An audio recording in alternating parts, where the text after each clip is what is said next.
logging on. Sorry. As you can see, you are being recorded, so I will mention that later as well. My name is Glenn Perkins, and my company is Renaissance Executive Forum Silicon Valley. We work with leaders and leadership teams using peer groups and the entrepreneurial operating system. I also have the pleasure as serving as this year's SVO board chair. And I'd like to kick off things with a special thank you to you as our members, to our future members who may be on, and to our partners for your support and engagement. I'm sure we're all happy to see life and business slowly returning to normal. Of course, the good thing is we all get to define what the new normal is. Just Monday, the Santa Clara County Health Department announced we phased out of the May 18th local health order. And one big change with this is that workplace regulations do not require workers who are fully vaccinated to wear face coverings. This is only one of, I am sure, many changes, so we're very glad to have the experts here to break it down for us. We all want to get back to doing things in person, and we at the Chamber have got a few events coming up, and I particularly want to ask you to consider our annual barbecue in August. This morning, we partnered with SVO member Berliner Cohen for a second time to share with employers what is required for your business as California reopens and you prepare to bring employees back into the office. So before I introduce the speakers, a couple of quick housekeeping items. As you saw earlier, this webinar is being recorded and will be posted on our website by the end of the day. So if you missed something or you want to come back and hear the details or share it with other members of your staff, you'll be able to do that. To ensure a productive dialogue, all participants are muted when you came into the room. And the last portion of our webinar is reserved for questions and answers. Some of you have already delivered questions. And if you have any other questions, you can write them in the chat box and they will be addressed at the end of our session. So with that, I would like to introduce Susan and Eileen, this morning's speakers from Berliner Cohen and the employment law team.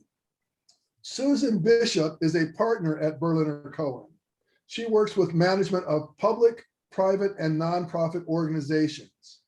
Currently, much of her time is spent defending individual and class actions alleging meal and rest break violations, off-the-clock claims, unpaid overtime, and inaccurate wage statements. I'm sure that keeps her very, very busy.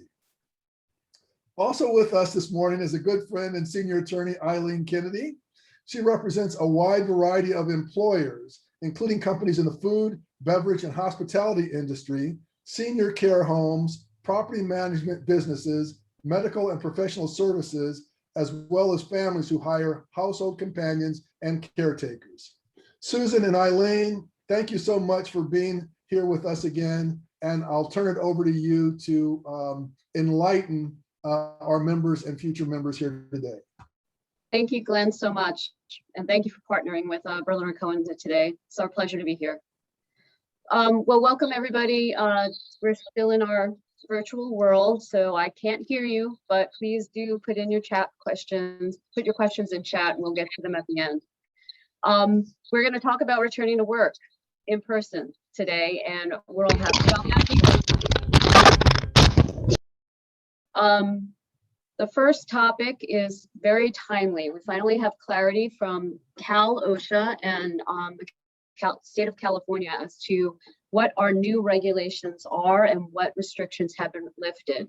So I'm going to start this morning with what those new changes are, and then I'm going to remind everybody what's still in place. And then after that, I'll go into a little bit more detail about the specific changes that you should be anticipating. And then after that, we'll talk a little bit about mandating vaccines in the workplace and if that is an option for some employers on this webinar. And then I'll turn it over to Susan, who will talk a little bit more about paid sick leave and other things that you need to keep in mind. Okay, well, we started out with some major changes last week that took immediate effect due to an executive order by Governor Gavin Newsom. These were voted on by Cal OSHA and approved. And we seem to have some alignment, at least in Santa Clara County, with these new rules. So I'm going to go through that a little bit more in more detail. Remember that the changes I'm discussing right now are statewide, so they're going to apply across the board throughout California. However, counties may have still some more strict or different regulations other than those that I'm about to speak to. I specifically mentioned Santa Clara County because if you've been following the news, you should know that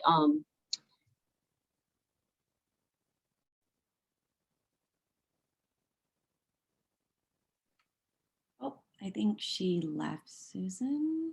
She might have got kicked off. Uh-oh. Okay, give us 1 second, everybody. Okay.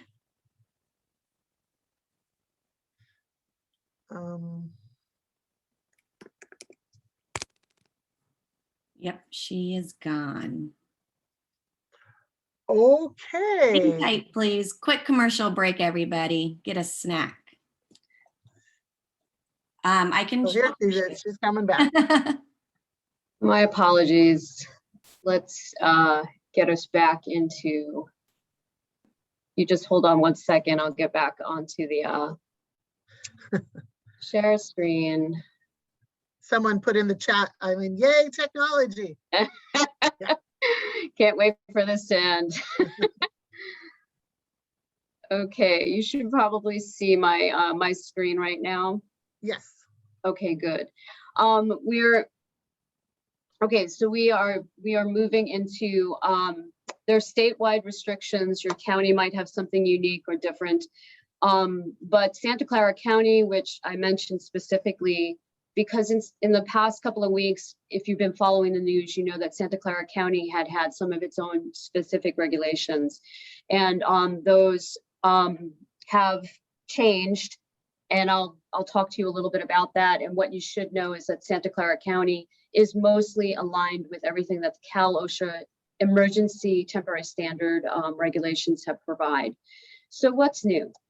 As Mr. Perkins mentioned in the beginning of our session, an employer can permit fully vaccinated employees not to wear a face covering indoors. And in order to do that, what you must do as a business is you have to ascertain the vaccination status of your employees to determine whether or not somebody is fully vaccinated or not. That's a Cal OSHA rule. And I'll talk a little bit more in detail about these as we go through them. Secondly, fully vaccinated employees without symptoms need not quarantine or be excluded from work if they have had close contact with a COVID case. There's no need to require face coverings in outdoor settings, regardless of vaccination status. There are some rules regarding training on that, and some exceptions apply. An employer must provide unvaccinated employees with approved respirators when working indoors and in vehicles with others upon request. No physical distancing or barrier requirements, regardless of vaccination status, are required anymore. And retaliation against employees who choose to wear a face mask or face covering is prohibited. And finally, employers must evaluate ventilation systems to maximize outdoor air and increase the efficiency of filtration systems. So those are the specific changes. And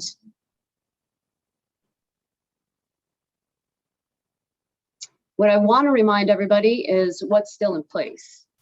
So it's still required that businesses in the state of California have a COVID prevention program. And there is a model program available for businesses to find on Cal OSHA's website. You may already have one in place. That program might need to change given these changes in the Cal OSHA regulations. Train employees on your COVID prevention plan. That doesn't mean you need to post it. You just need to somehow make it available for them so that they understand what their obligations are and the new requirements are in the workplace. Notification to public health departments of outbreaks. And we'll do a little bit of a reminder about what an outbreak is, but that obligation is still imposed on businesses in California. Providing notification to employees of exposure and close contacts, again, per California law and Cal OSHA regulations, those are still in place. Requirements to offer testing after potential exposures. Requirements for responding to COVID cases and outbreaks. Quarantine and exclusion pay requirements are still in place. Basic prevention requirements for employer-provided housing and transportation. Now, I didn't think we'd have enough time to go into the details about employer-required housing or transportation, but if you do have questions on them, please put them in the chat for us. Okay, let's talk about physical barriers and physical distancing requirements. They are no longer required. The rules for employers in the workplace are very similar to the rules for businesses in California with respect to customers and clients. So employers still have that ongoing obligation to assess workplace hazards or to implement controls to prevent the transmission of disease. So COVID hasn't been conquered, it's still out there. And if it occurs that you're getting, as a business, if you're seeing that your employees are becoming, coming down with symptoms of COVID, or there's a COVID case in the workplace, employers still have that obligation to assess the facility and to determine whether or not they need to go back to physical distancing or barriers to help curtail the transmission of that disease. Secondly, during an outbreak, you must evaluate whether or not physical distancing or barriers are necessary to control the transmission. Now remember, an outbreak is 3 or more COVID cases within a workplace area. A major outbreak, you must re-implement the physical distancing requirements, as well as the barriers. The physical distancing being everybody needs to be 6 feet apart. And you must use these to control or curtail the transmission of COVID-19. And something to understand, I think, because there probably is going to be a little bit of confusion as we move through these next couple of months. There's nothing in the Cal OSHA guidelines or the California state laws that prohibit an employer from imposing more strict requirements, including continuing to physically distance or continuing to keep those barriers up. There's nothing that prevents that right now. You may have heard that there's a bill that is being considered by the California legislature, and that bill is ongoing right now. It's making its way through the legislature. We don't know if it will be accepted or not. So there could be some changes to that, but right now, if you're seeing that some businesses still have that mask requirement in a common area, that's up to that business. That's voluntary and that's something they're permitted to do. Okay, so employers need to provide those respirators in 2 circumstances. For unvaccinated employees who work indoors and request one. When a major outbreak occurs, to any employee, regardless of their vaccination status, for voluntary use. So what type of respirators? Well, there are approved ones that are listed in the Cal OSHA regulations. The most commonly used one would be an N95 mask. Now, Cal OSHA is, even though this regulation has immediate effect, I understand that many businesses probably don't have a stockpile of N95 respirators available to offer to the unvaccinated employees, or to provide to unvaccinated employees if they request one. Cal OSHA has been a little bit flexible in terms of enforcing this rule. They want to see that employers have made a good faith effort to try to determine how many N95 masks would be required in the workplace and the sizes of the N95 masks that need to be provided. So make that effort as soon as you can to talk to those unvaccinated employees to find out what type of masks, whether and how many they're going to ask for. And another consideration that you need to have is whether or not and how often those N95 masks need to be replaced. There's no strict requirement on this, but you need to, Cal OSHA is suggesting that you follow the manufacturer guidelines. When a mask is damaged, dirty, or difficult to breathe through, it needs to be replaced. And then finally, a best practice is to replace an N95 mask every shift. Okay, face coverings. Now, face coverings aren't necessarily a respirator. They could be any cloth that covers the face. Cal OSHA specifically defines face coverings, and it can't be what you sometimes may have seen, like a handkerchief or a scarf pulled over the nose and face. It has to be what Cal OSHA has defined it as.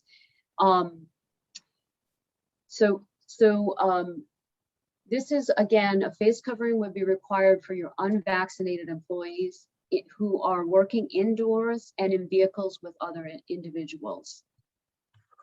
There are some exceptions to this rule. So some industries have to require face coverings indoors, regardless of vaccination status. And they're listed here on this slide. Public transit, K through 12 educational facilities, correctional and detentional facilities, health and long-term care facilities or settings, shelters. So when outdoors, face coverings are not required, but the employer must communicate to workers that face coverings are recommended for unvaccinated employees who cannot work outdoors 6 feet apart from other individuals. And that's an obligation, an affirmative obligation on the part of businesses to train their employees on that particular aspect. There are still exceptions that have applied throughout COVID. If you are alone, if an unvaccinated employee is alone in a room without others, they're allowed to take off the face covering. Another example, when eating or drinking, unvaccinated individuals are allowed to take off that face covering. When an accommodation is required. So we'll talk a little bit about this in the context of mandating vaccines, but some individuals who are unvaccinated may not be able to get that vaccine, and they may not be able to wear a face covering for a medical reason. In those circumstances, we recommend that businesses talk to that individual, ask that individual to get a medical note so that you understand what the individual's limitations are, and then you can figure out what a reasonable accommodation might be for that individual.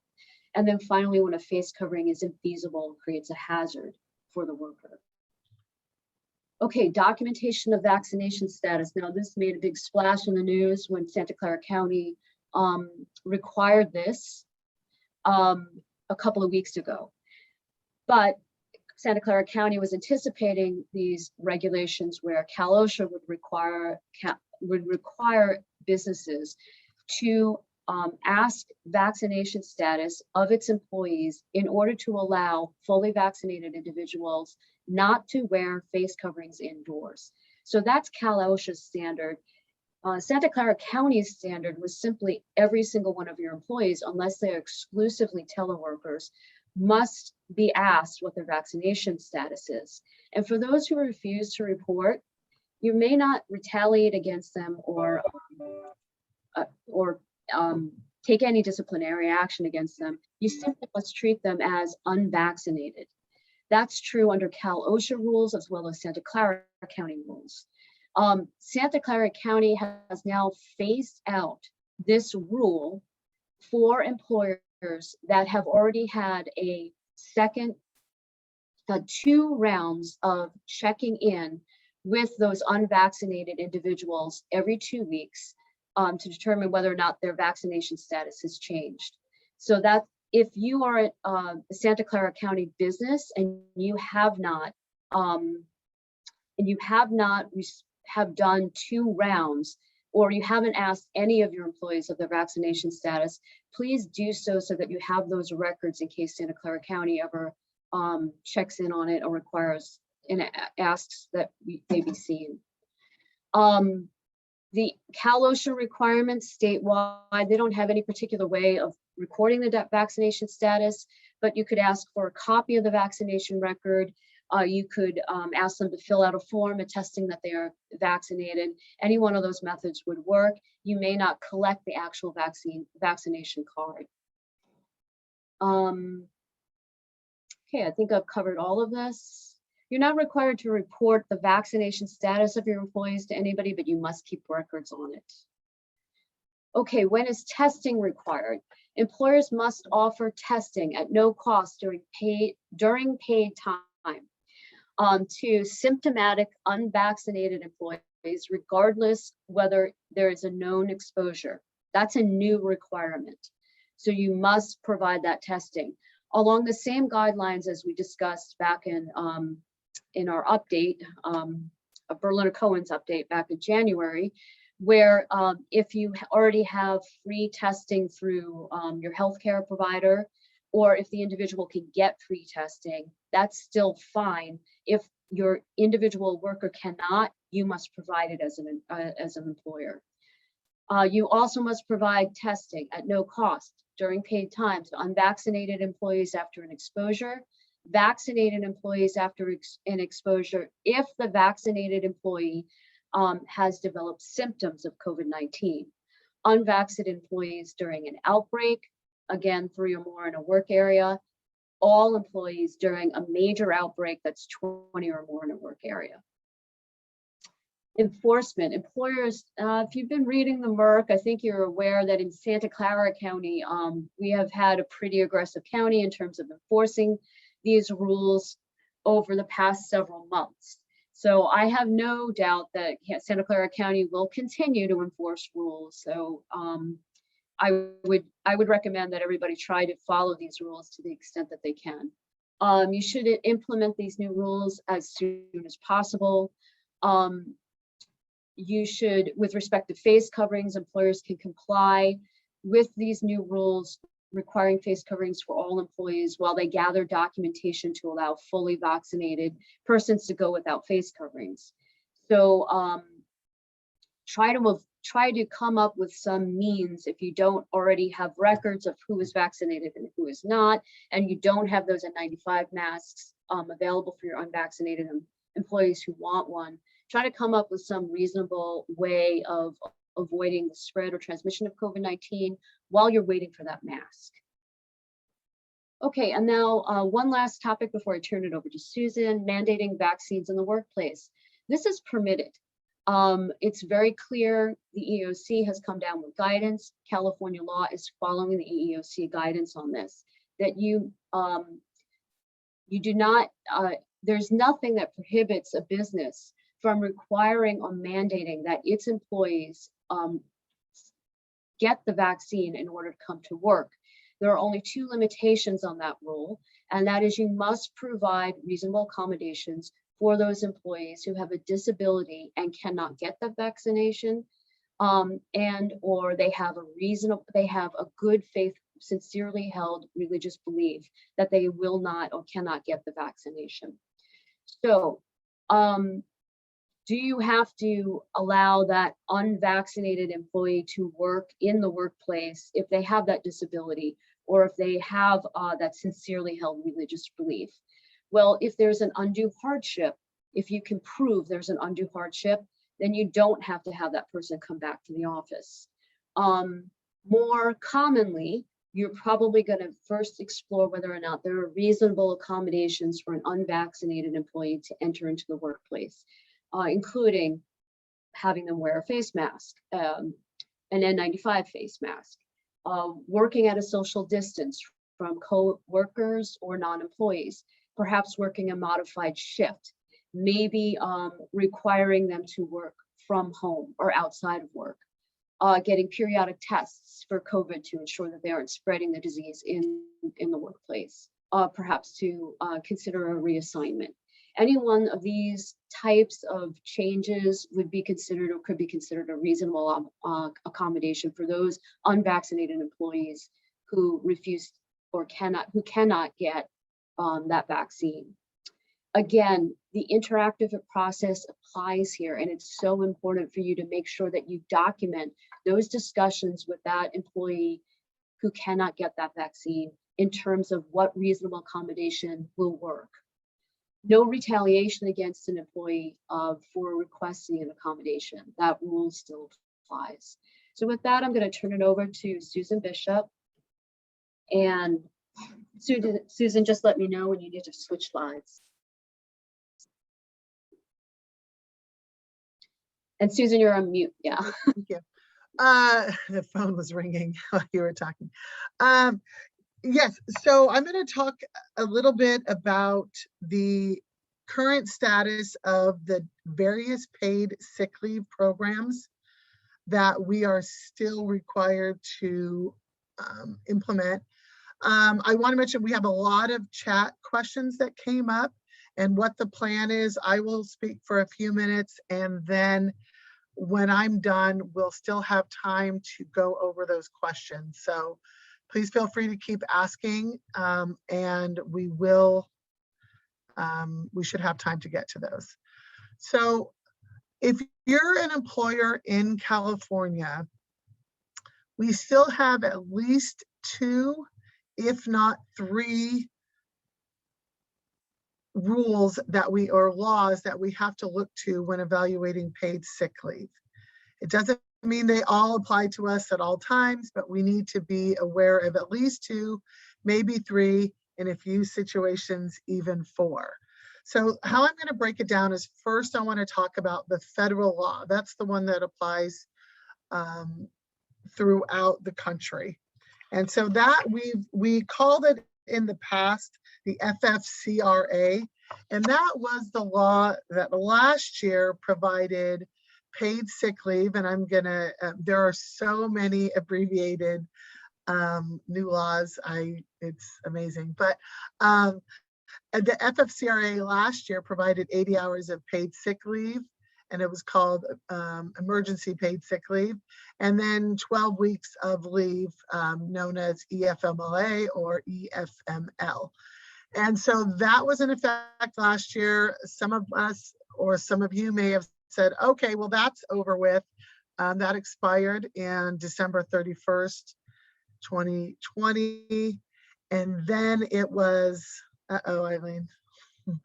And then it was extended. You could still continue to voluntarily provide for that, and through March of 2021. And now President Biden on March 11th extended this essentially FFCRA with some modifications for another 6 months. However, it's very important to note that this extension of the law is voluntary.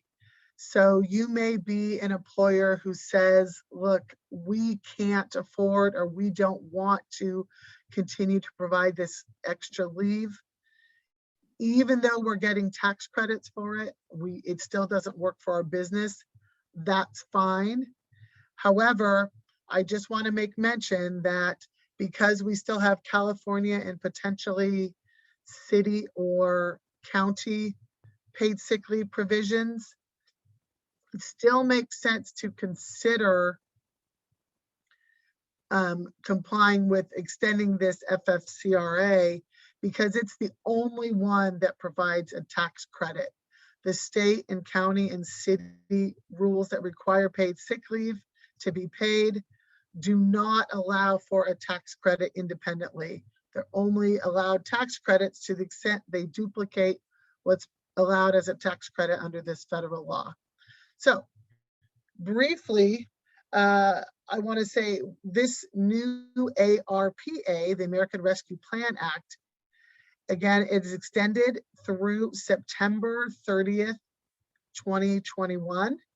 It covers all employers with fewer than 500 employees. And it's the same requirements as before, which is almost every employee is eligible. There are some limited requirements. For example, to take the leave, an employee has to work there for at least 30 days. However, the big news, Eileen, we go back one real quick. Oh, the big thing to note is that under this new ARPA, the paid sick leave provision, there's a new bank of 80 hours that's provided to employees. So if You provided employees this paid sick leave under the FFCRA last year, but you're going to continue to provide leave under ARPA. There's a new 80 hours. It's not been exhausted based on what happened last year. There's also a new bank of leave for 12 weeks. This is important. This all reset on April 1st, 2021. And Eileen, if you want to go to the next one. What's important to note, and you might have already figured this out, is that this effectively changes the total time that someone could be off for a COVID-related reason from the maximum of 12 weeks under the previous FFCRA, but now it has been extended to a total of 14 weeks, which is broken down as the first 2 weeks of paid sick leave, and then 12 weeks of this FML leave. So instead of a total of 12 weeks, we have a total of 14 weeks. So and this is all been reset, so that's important to keep in mind that if someone is eligible under this new program, it really doesn't matter what happened in the past if the person is eligible and qualifies. Which brings me, let's keep going here. Okay. As I said a second ago, here's some of the differences from the previous law to now. Previously, we only had 80 hours of paid sick leave for their own symptoms or their own quarantine. We call that caring for oneself. But now we have that extended it. It's 80 hours of that plus 12 weeks of the leave potentially for those same reasons. So again, it could be up to 14 weeks of time off. In addition, and significantly, if you remember, the FFCRA had 5, or depending on how you counted things, 5 to 6 reasons why, or qualifying reasons to take this family medical leave. That has expanded. There are now 3 additional bases to take the leave.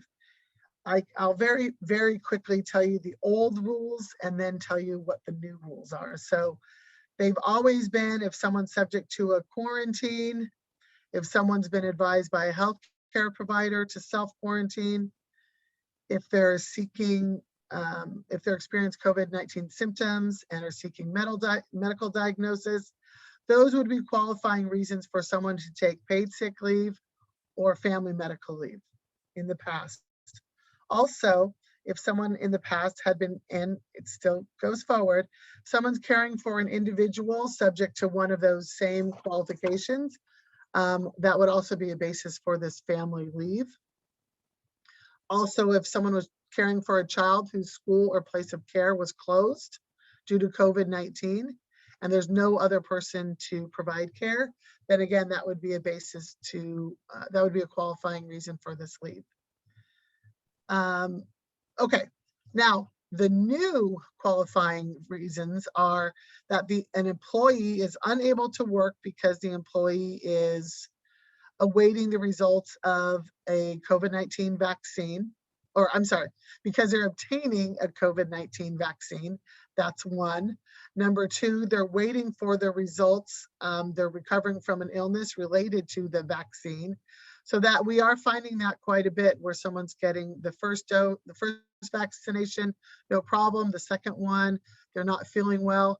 This leave covers that situation where someone can't work because they're still feeling sick because of the second vaccination.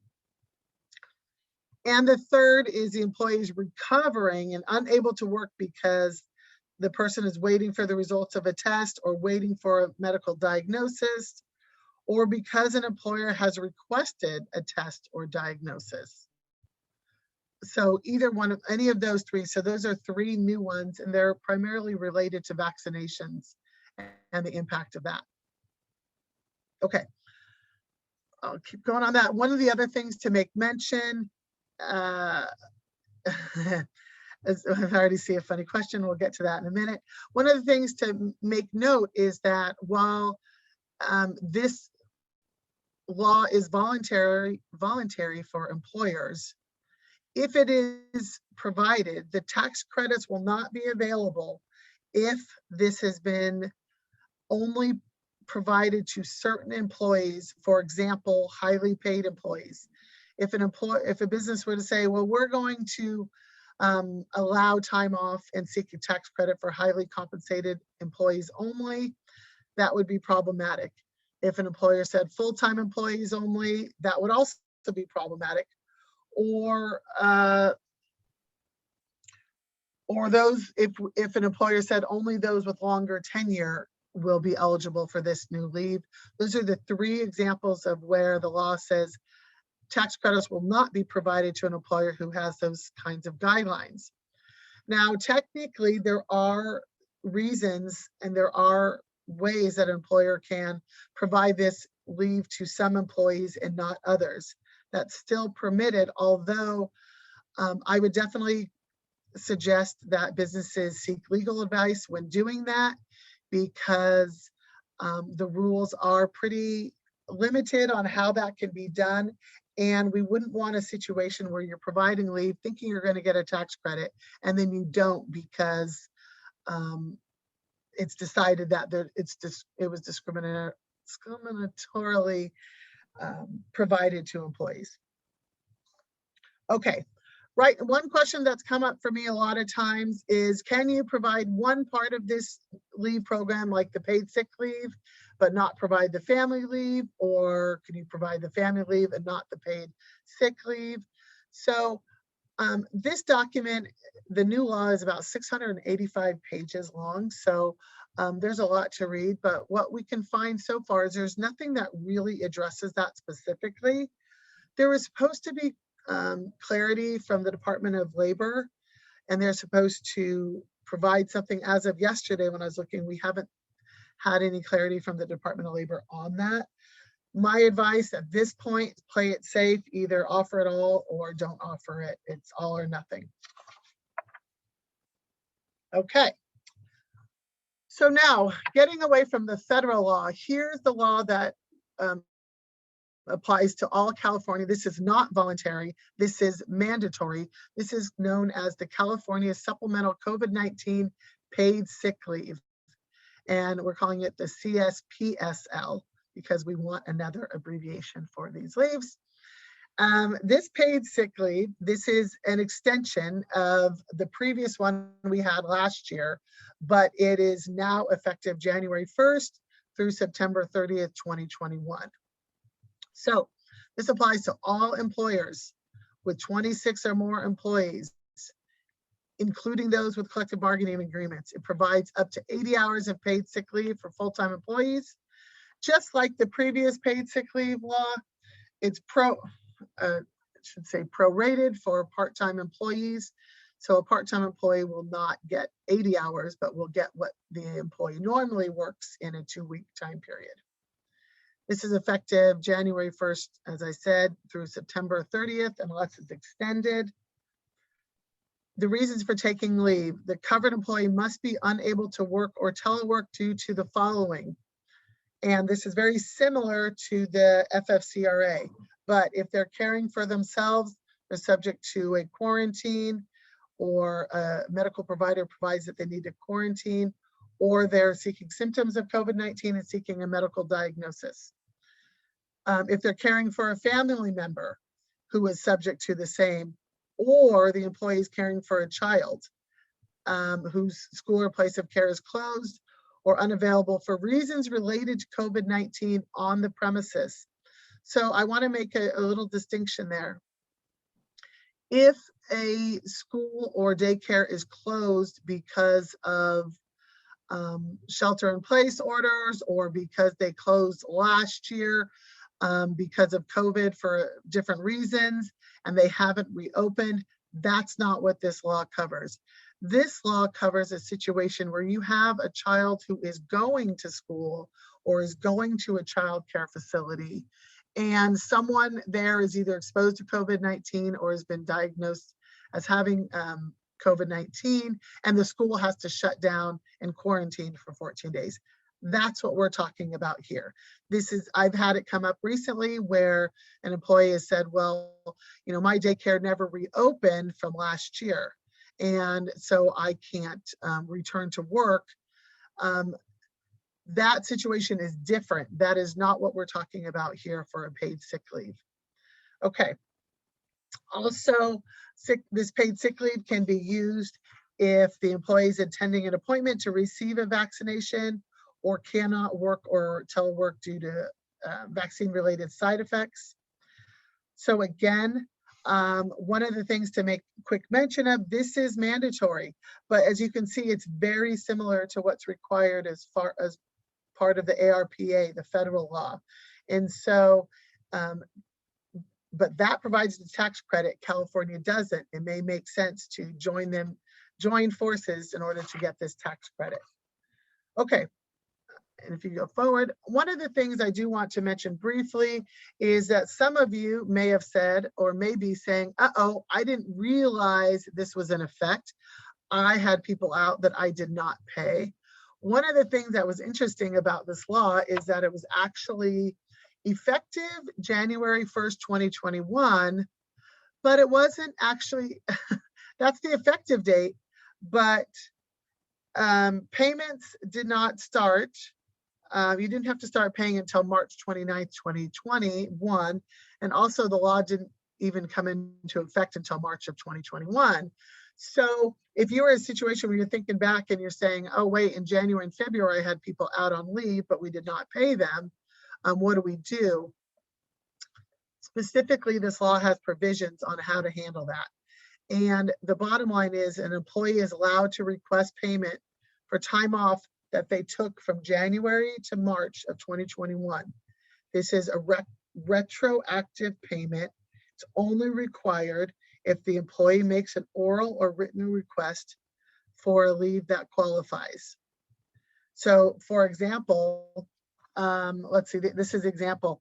If an employee had to take 2 hours off for a vaccination or for a vaccine appointment in February of 2021, the employee makes a request to be paid for the time off. The request must be made after March 29, 2021. The request made before March 29th actually does not count. It's really strange. The request has to happen after March 29, 2021 to qualify under this law. Strange, but true. But here's, if a request is made, the employer has until the next payday to make the retroactive payment. On that payday, the employer must also provide an accurate notice on the wage statement of how many paid sick leave hours remain to the covered employee. So this is a change to the pay stubs. And so this is important. There's going to be a separate line item that says something like CSPSL, and it talks about the remaining hours for that employee. It cannot be combined with regular paid sick leave. That's specifically excluded because people then don't know how much leave they have under either program. Okay, we'll go forward, Eileen. Okay. So some of the questions that come up for this CSPSL, can we ask for documents to provide a valid purpose? There's nothing in the law that talks about providing verification to substantiate the need for a leave. There's nothing in there. So I think we should be a little bit hesitant to be really strict on what's provided. However, I think that based on last year's provisions, something reasonable should be permitted. If there's evidence that an employee is abusing their entitlement to leave. For example, if you see an employee has requested this paid sick leave, and then you find out or you see on social media that person was skiing at the Delta that same weekend, at that point, you should be able to go to that employee and say, okay, I need proof that you needed that time off, because that's, but other than that, that doesn't happen all that often. So not a lot of basis to ask for documents to prove this, unfortunately. Okay, so is this new law concurrent with regular paid sick leave? No, it's not. This is a new bank. This is a new law, and it cannot be combined with other paid sick leave programs. Like your normal paid sick leave that you provide the 3-day minimum per year, this is separate. Now, one of the things that I've had employers ask me is, okay, well, all right, fine. If someone asks me about this paid sick leave, I'll tell them, but how are they really going to find out about it? It probably won't come up too often. There is an obligation within the law to post notice in a location where the employees can see it. If they don't visit a physical site, it can be distributed electronically. So there is a requirement to give notice. That doesn't mean you have to send notice every day or every week. You post notice, and if someone asks, then you provide that paid sick leave. Okay, go forward. Okay, and I know we want to get to some of the questions. I mentioned this before. Can we get tax credit for complying? As long as you will get a tax credit if you're following the ARPA, which has the same qualifying reasons. And I've broken down a little bit in a chart what some of those overlapping reasons are. For the most part, they do. So it's not exactly, but most of the qualifying reasons will be the same, and so the tax credit would be available. I'm going to go forward, Eileen. Sure. Okay. There are some city-specific supplemental paid sick leave programs still in effect. It is surprisingly difficult to find out which ones are in effect and which ones are not. If you think if you do a Google search, you might be able to find that quickly, but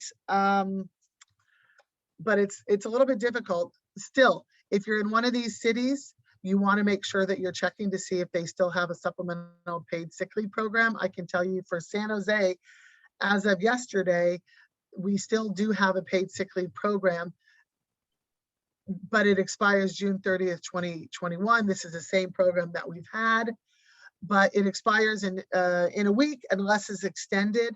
I will say that last time it was extended, and it was a sort of a retroactive extension. So I wouldn't be surprised if we hear something in July that this was extended after June 30th, but just something to be aware of. Okay.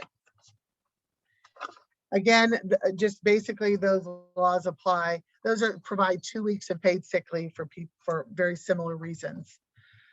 Okay.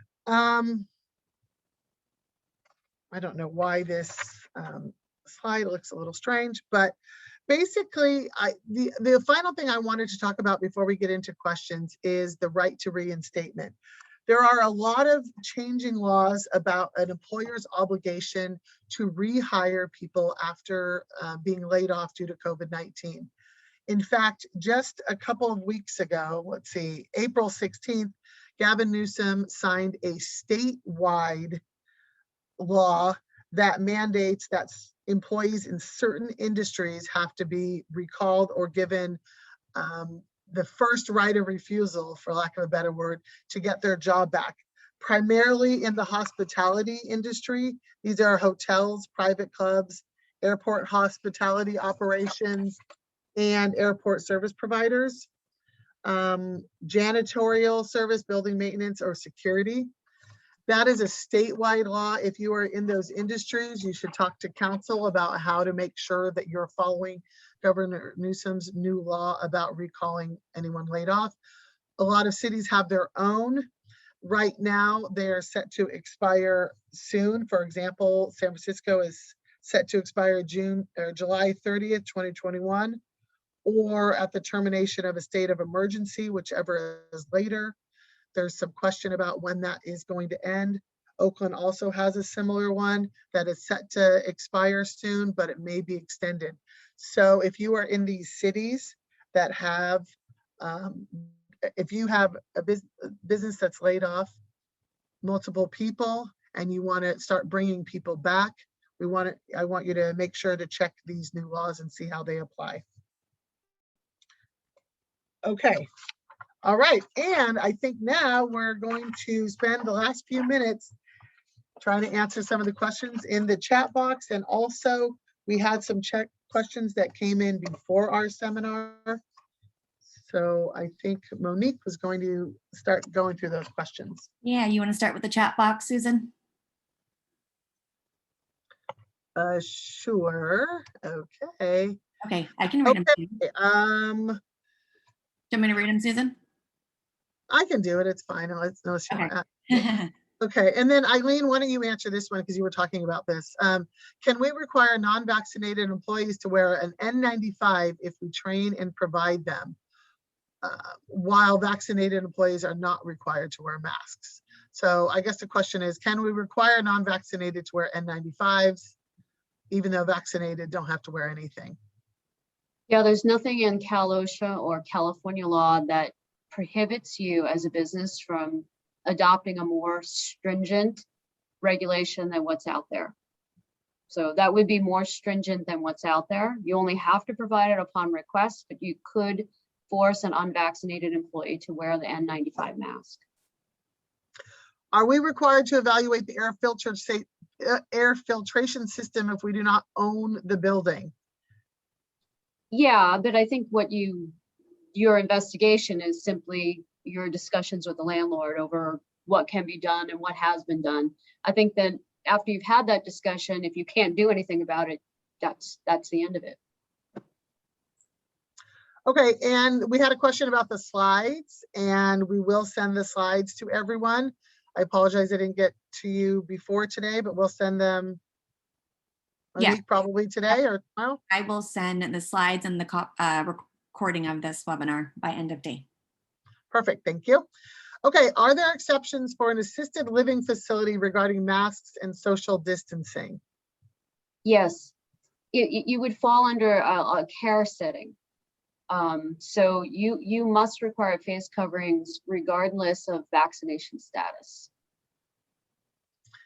So this question, the next question I've gotten several times, and is the information on who is vaccinated and who is not to be kept confidential? Seems like it will be obvious with those unvaccinated wearing masks.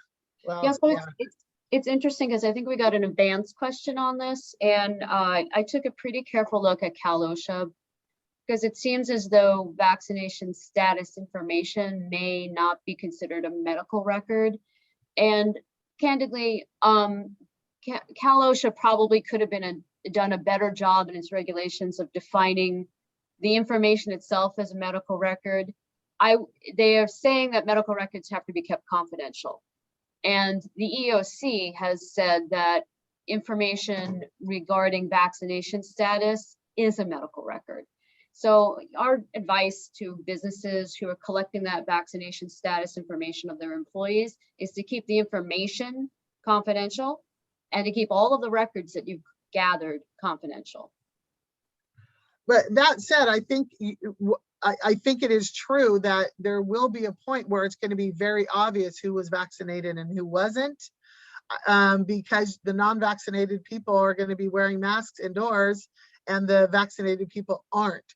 So it's going to be obvious, and and that's, in my personal opinion, I think the idea was, I think that was intentional to try to push people into getting vaccinations because, they might feel peer pressure. They're the only ones who weren't vaccinated and they're the only ones wearing a mask. But I will say that even if someone is wearing a mask, it doesn't mean they weren't vaccinated. They could still want to wear a mask because they still feel more comfortable, or they don't want to share their status, whatever it is. But yeah, I think that's an interesting situation we're going to be in the offices for a while.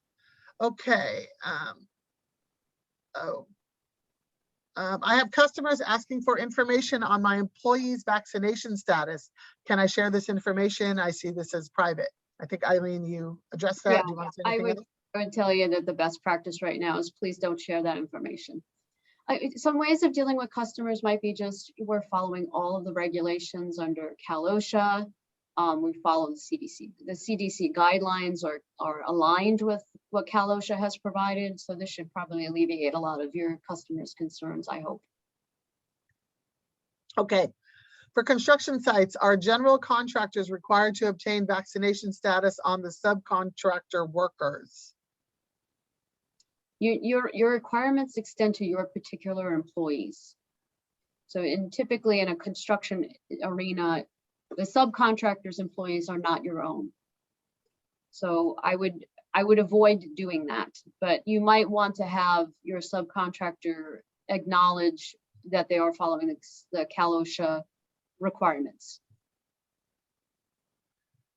Okay, so I think this next question addresses what was the law a week ago and maybe, but has changed, but I'll have you address that, Eileen, if you like.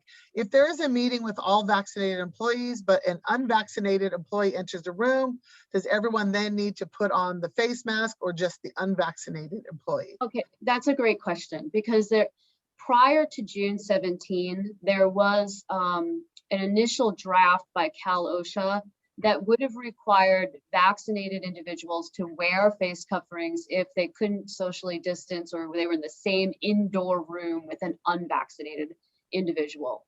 And that regulation got dropped. That's no longer the law. What is the law is simply if you have documentation of your worker being fully vaccinated and that worker works indoors, they do not have to wear a face covering, regardless of whether they're around an unvaccinated person or not. And regardless of whether they are socially distancing, basically 6 feet apart from an unvaccinated individual. Okay, so next comment, I think is more that maybe we can address. Vaccinated employees in my office do not feel comfortable working in the same office with unvaccinated employees. Okay, like I get a lot of questions about feelings, and I want you to understand the law is not going to care about people's feelings. So what you could do, you're permitted as an employer to require, you're permitted with the 2 exceptions I mentioned, based on disability and sincerely held religious beliefs, to require everybody to have a vaccine. And you may adopt more stringent rules than what Cal OSHA has provided currently. That's the current law. It could be that California changes that law. So of course you always check back, but right now, if you wanted to require unvaccinated individuals to wear masks around vaccinated individuals, that might help make your vaccinated employees feel more comfortable. Or you could maybe exclude the unvaccinated workers from the workplace, make them telework. That's up to you. That's voluntary. That is not required by the law. Okay, I'm skipping one question, but I will get to it. So I've got to look one thing up. If an employee, interesting. If an employee received both doses and some months have gone by and claims 30 days later that they now feel symptoms, is that valid to use the EFML? And I would say, that's probably for me, and I would say, Yeah. that's an interesting question. I'm not aware of anything to suggest that someone could have symptoms of a vaccine months later if they didn't have it at the onset. I'm a little bit suspicious of that. The law doesn't specifically say that.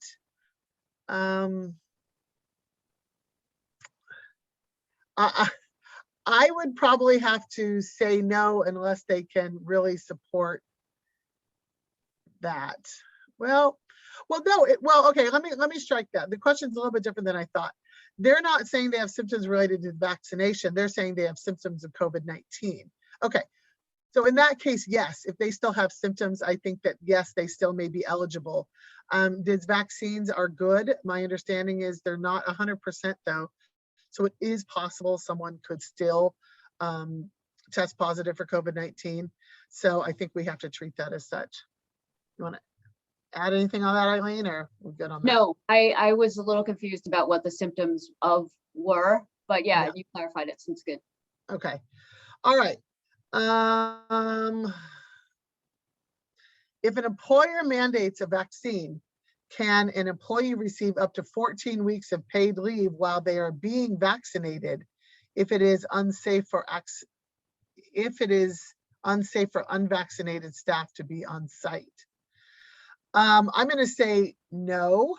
If an employer mandates a vaccine, that would not entitle someone to 14 weeks off to get vaccinated. I think if they need 2 hours off to get vaccinated, that would qualify under these leave provisions, but not 14 days. I think an employer has, yeah, that does not qualify. That's not a qualifying reason, is sort of waiting and holding tight until the last minute to get vaccinated. That said, obviously, if you're a business and you're going to have this mandate, you need to be reasonable to give employees time to get vaccinated. So if you put in the rule in place today, it's probably not fair to say you have to be vaccinated fully by tomorrow. I mean, give people a little bit of time to make it happen, but no, not 14 weeks. Okay. Okay. Do we need to provide CSPSL amounts on all employee pay stubs, or only on pay stubs that employees that have requested it? And so I'm looking up, and it just talks about those employees who have requested it for the pay stubs. Okay, all right. Any comments on that? Okay, Eileen, we're good. Okay, can we use FFCRA sick hours as CSPSL? Yes, I think I covered that. If the qualifying reasons are the same, they can be provided concurrently.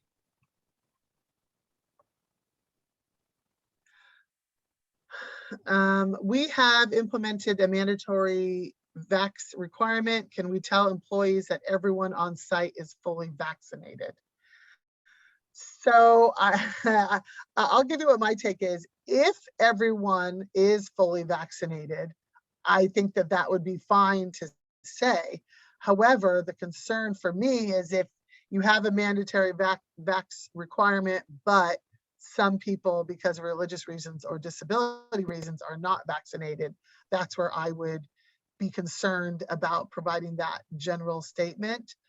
And I would have to try to figure out why it would be important to provide that information. You want to add anything, Eileen? Well, not really. I mean, if you're just saying you have the requirement without identifying that every one of your employees are vaccinated, then I think you're good. You got an argument there that you can do that. Again, I agree with you, Susan. It's becoming like with all of these regulations, it just across the state, it just seems unnecessary. Eventually, customers and clients will understand what's required out there, so there probably won't be a lot of hesitation to use the business, I would think. Eventually, anyway. Okay. All right. We just have a few more questions. Okay. Are we required to request vaccination status for new hires? Yes. Okay. Go ahead, Yeah. Eileen. Yes. I mean, the Cal OSHA standards apply across the state, and you are required to do that if you're going to be permitting your fully vaccinated workers or employees to work without face coverings in the workplace. So yeah, that would include all of your new hires as well. And if you are in Santa Clara County, the answer is flat out yes, unless they're going to be teleworkers only. Okay. All right. Okay.